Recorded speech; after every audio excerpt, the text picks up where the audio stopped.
A very good evening, sir, and a very warm welcome to everyone joining us today. It is with immense pleasure, gratitude, and a very deep sense of purpose that I welcome you all to the very third episode of our ongoing podcast series, an initiative which is rooted in curiosity, excellence, and the relentless pursuit of quality. So, today, before we gather to explore a theme that lies at the very heart of modern life sciences, that is quality by design in life sciences, from compliance to sustainable excellence. Now, this is not merely a discussion on regulations or frameworks, it is actually a dialogue on philosophy, foresight, and the future of how quality is imagined, embedded, and sustained. Mhm. So, allow me to briefly introduce myself. I'm Prerna Kaul, an active member of PharmiVon, and your Mhm. host for today's session. It is both a privilege and a responsibility to curate conversations that bridge knowledge with experience and theory with real world practice. So, about PharmiVon, before we begin, a brief introduction to the platform that makes this dialogue possible. PharmiVon Media is a digital healthcare and life sciences media platform which is dedicated to bridging the critical gap between education, research, and industry. Through podcasts, educational initiatives, and industry focused engagements, we aim to empower healthcare plus pharmaceutical professionals with practical insights, real world exposure, and also meaningful global connections. So Yeah. at PharmiVon, we believe that conversations shape competence and competence shapes the future. So, sir, it is truly an honor to welcome you today. We are privileged to have you with us, sir, Mr. Karan R Khairnar, sir, a globally respected authority in pharmaceutical quality and life sciences. Sir is currently serving as the Global Technical Consultant Manager APAC at the Ecolab Life Sciences, where he leads and elevates contamination control strategies across the Asia Pacific region.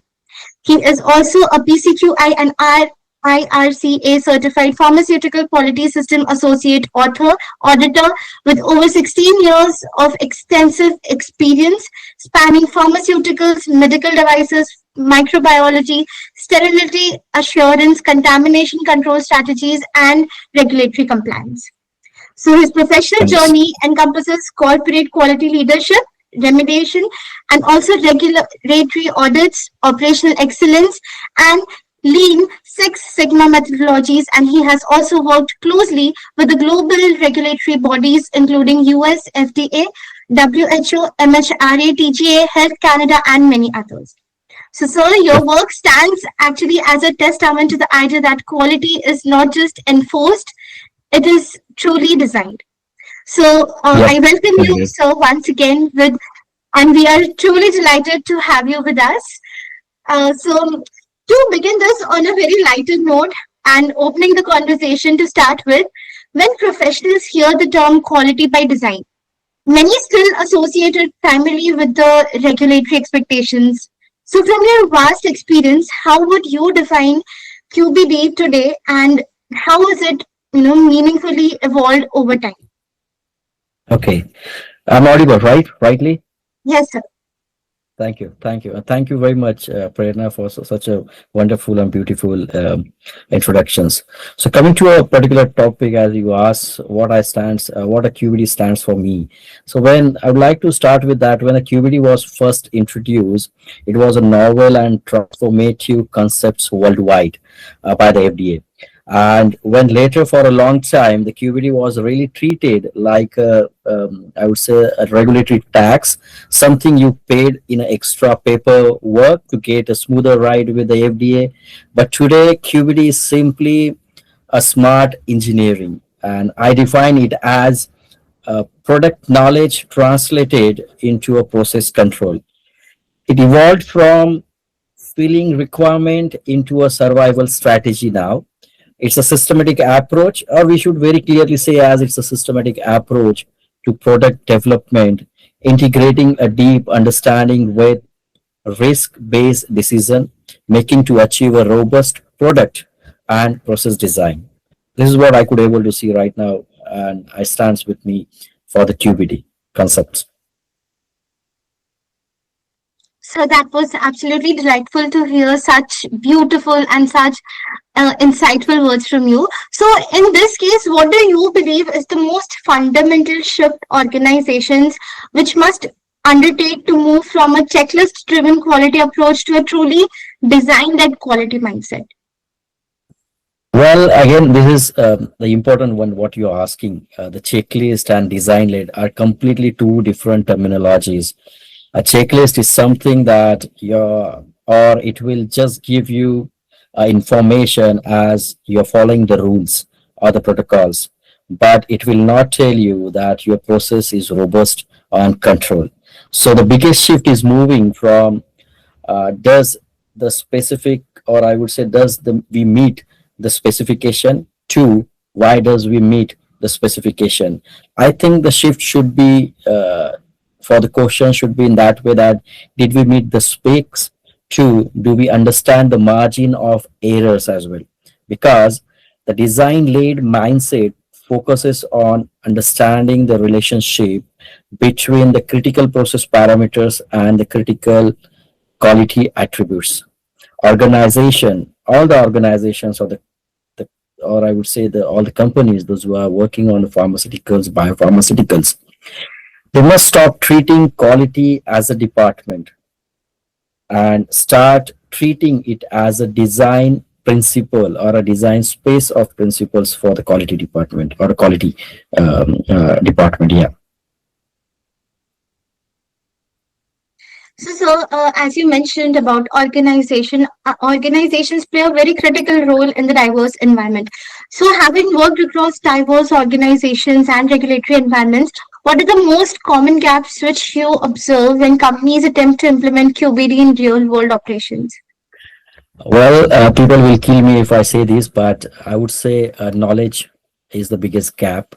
The most common gap, with very specific to your question, I can say here the most common gap I could able to see that the R&D and the research and development hand off cliff. It means that the scientists, the beautiful scientists, are the brilliant scientists, those who are working in the lab with particular molecule on a drug products or the drug substance very specifically, but that particular knowledge often gets lost when it's getting translating from R&D to your manufacturing floor.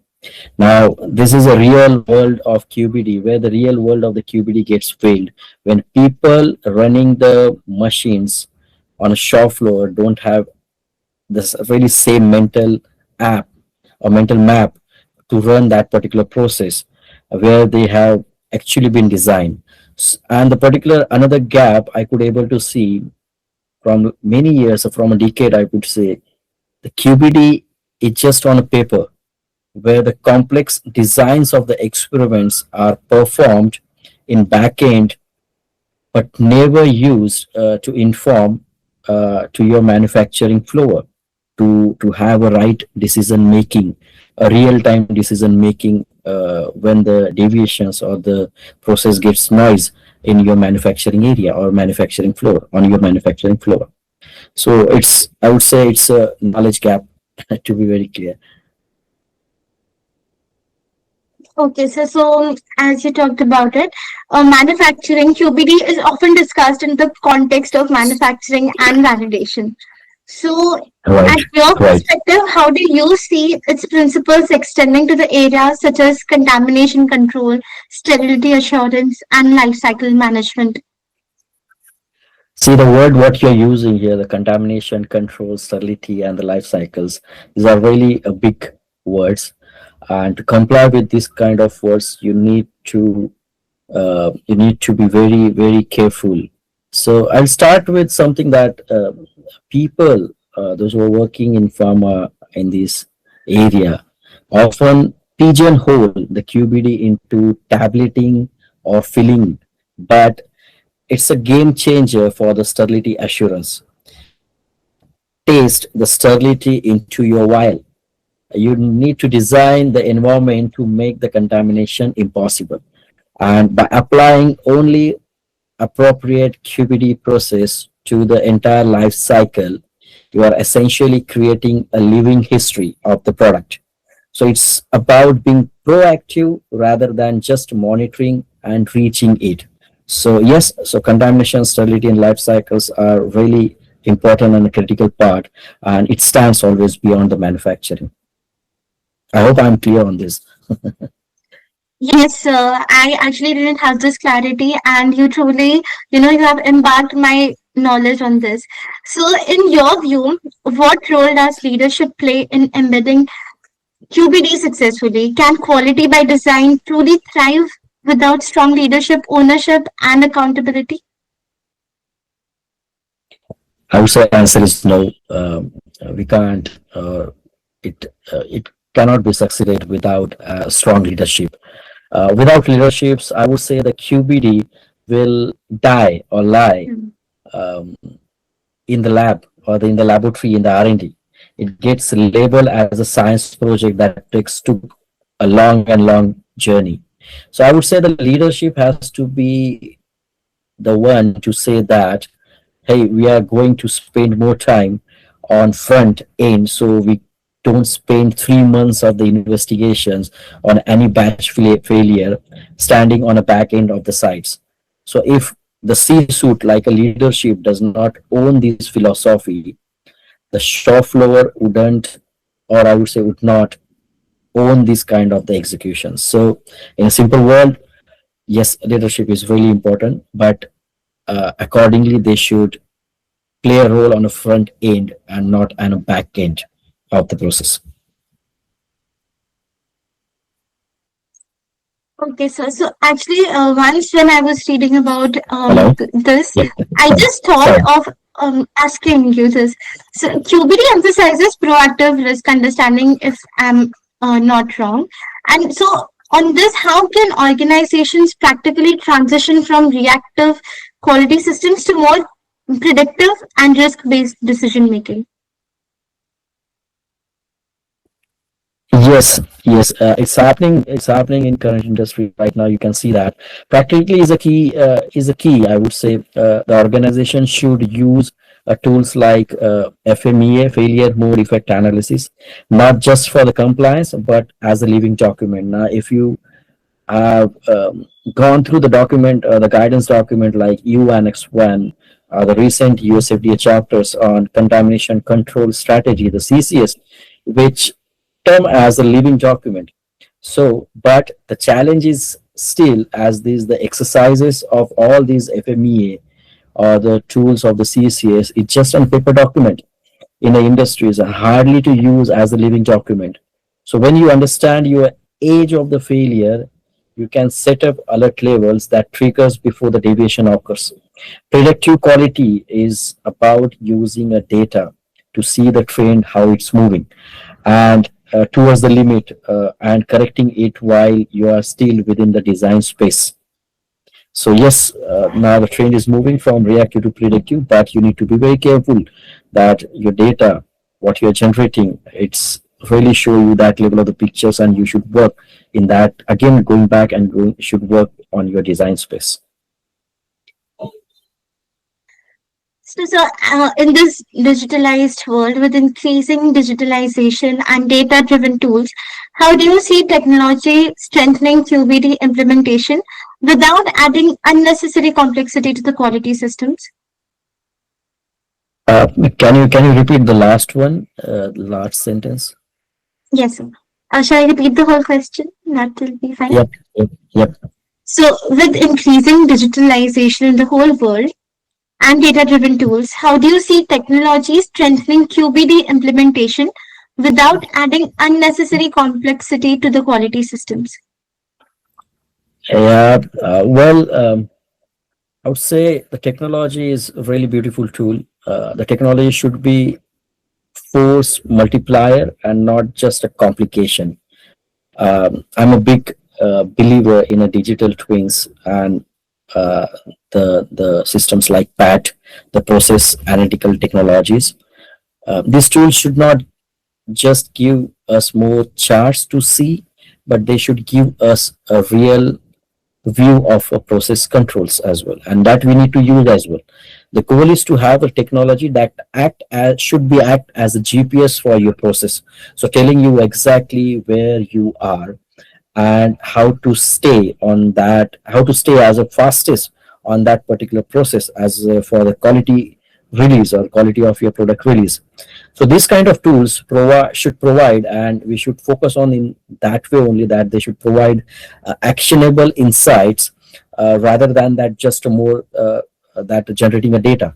So if the dashboard, very simple, if any dashboards on my shop floor does not going to help my operator to make a better decision, so I would say it's just a noise of the process. So there are many companies, beautifully they have implemented a new technologies, but uh, they could not able to figure out rightly, and the most of the time the operators giving the feedback that the technology is not really helping them but increasing the complexity of the work.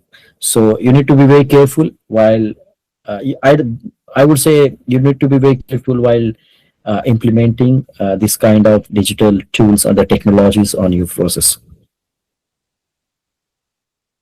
So, if we talk about today's time, many teams still view QBD as something regulators expect. So, how organizations reframe it as a business enabler, one that improves efficacy, efficiency, reliability, and long term sustainability? It's very difficult.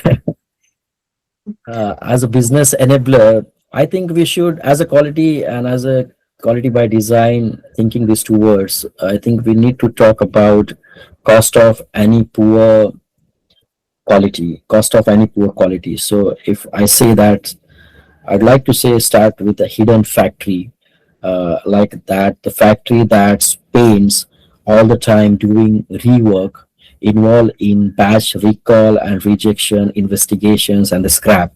That factory is expensive. When you reframe your quality by design as a tool to shut that particular, I would say, to shut down that hidden factory and improve with the right first time approach or the right first time rate, it stop being cost center. I would say that it will start being a profit driver and enabler for you. So it's all about building a sustainable business and not just a compliance or a short term plans. So think about the long term sustainable business which should run on your right first time approach and on reframing your quality by design rather than that of working on your cost to poor quality. So,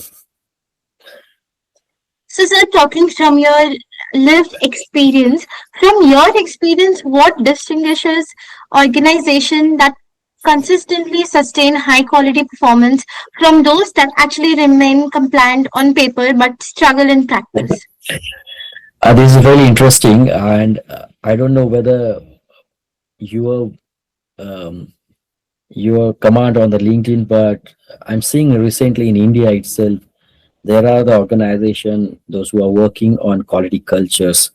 Very well, they are working on quality cultures in a different approach. So the I would say the best organization should have a learning culture. So when something goes wrong, they just don't fix the immediate error, but they should go back to your design space to see if there's any original assumptions while designing the things have gone wrong or not. The organization that struggles usually to have a technical depth. As I said, I would like to link this one with your previous one of the questions where I stated a knowledge gap. So here the organization really struggle usually to have a technical depth. They are constantly as a fighting fires because they never took a time to understand why the fire is in their sources. So excellence is sustained when organization values knowing why as much as doing why. So one of my I would say the past in my past experience, the person taught me that you should always know that what you're doing, how you're doing, but you should also focus on why you're doing. So people, if you want to maintain the excellence and sustainable excellence in your process, you should focus on knowing why as well. So, sir, as we talked about sustainability in this sense, sustaining excellence, from your experience, what distinguishes organization as we talked about? So, do you think quality systems are ultimately executed by people, and how critical, uh, a trained mindset, their behavioral change in making QBD effective at the, the shop floor level? Well, when it starts with the people and culture, in my experience, people are the inherent main backbone of your all the organization. Always the culture, what you develop after people. You can have a base design in the world, but it's executed by your people only. So if an operator does not understand why, while doing any process, why the temperature range is critical, or I would say why cleaning and disinfection are two distinct steps in a process, why isolator room or a room HVAC room, room air supply needs to be cut off for effective 35% HPV process, they might see it as a suggestion and rather than that of just a boundary. So they should be very clear understanding with the operators or the people should be there. So training part should move away from read and understanding the SOPs to behavior based quality cultures or behavior based quality trainings where the science behind the limit is clear to everyone, should be clear to everyone. Use your technology partners effectively. They are the best at this because it's their design, invented programs, and the products for your usage. As a manufacturer, product manufacturers, my job is to do manufacturing the product. My job is not to do work on any very specific design of the offering processes. Like if you're manufacturing any isolators, you are not an expert in manufacturing the isolators. You are expert in manufacturing the products. So take your technology partners in with you. They will teach you very clearly. They will help you to that level of the develop your culture in a different way as well. That the training should move from the training should be more focused in terms of understanding the behavior based quality cultures. I hope I'm clear on this. Absolutely, sir. So, without referring to specific cases, are there any lessons for remediation efforts or regulatory observations that highlight common mistakes organizations should avoid while implementing QBD? Yeah, over design. I'll not say the name, but I remember always one of my manager used to say me that make it simple. So the huge mistake I usually see is complexity for the complexity's sake. So do you mean that the companies try to track different multiple more than 40, 50 variables in the process when only 4 to 5 variables, a key quality driven variables is important to drive their quality. The companies will wrongly interpret the guidance documents and increasing their process interventions as well. Well, I would say if you try to control everything, you effectively control nothing. So focus on what truly matters for the patient. And remediation always happens because the company did not respect the age of the failure during the development or the product development and the process development. So yes, learning from the challenge, you need to be make it simple. Your process, don't make it complex.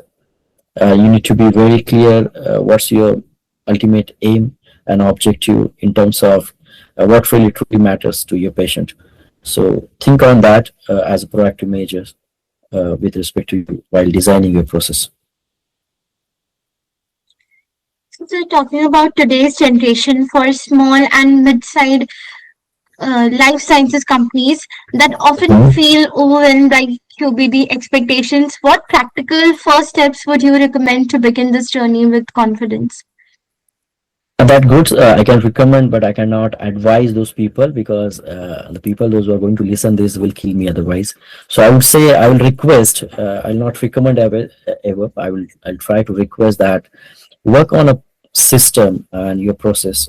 If needed, form a different department within your space with a limited subject matter experts uh, who can specifically work on these level of projects to make them improve.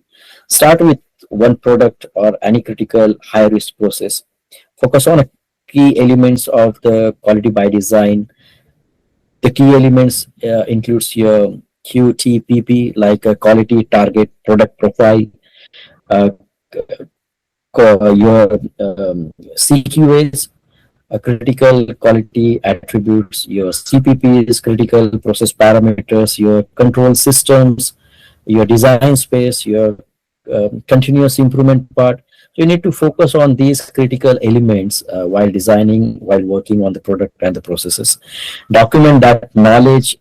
You should always all the document. You should document that all the knowledges.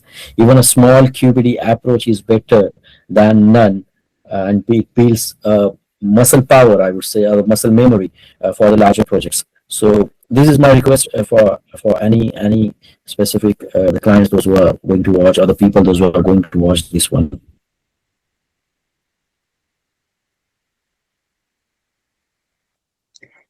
So, sir, finally, as you look towards the future of life sciences quality, how do you envision quality by design shaping sustainable excellence over the next decades? In next decades, I would say, in just next decade instead of decades, in next 10 years, I could able to see the QBD will merge with quality 4.0. We are moving towards a continuous real-time releases. So I could able to see the end of batch release process as we know it already. The data generated during the run based on our QBD models will be so robust that product is cleared for the patient, and the second will come as its package. So the QBD, or the quality by design, is the bridge to that future in next one decade, I would say.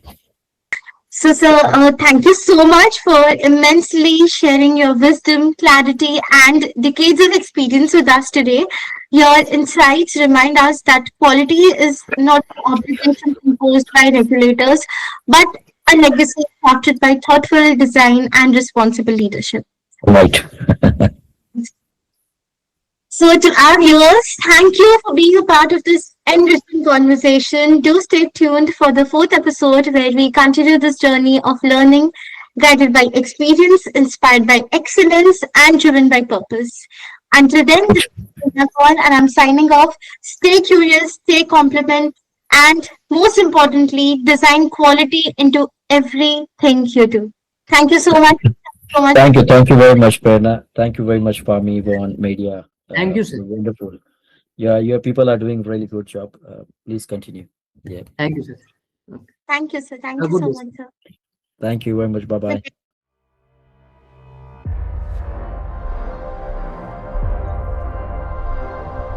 PharmiVon Media, your voice in pharma and healthcare media.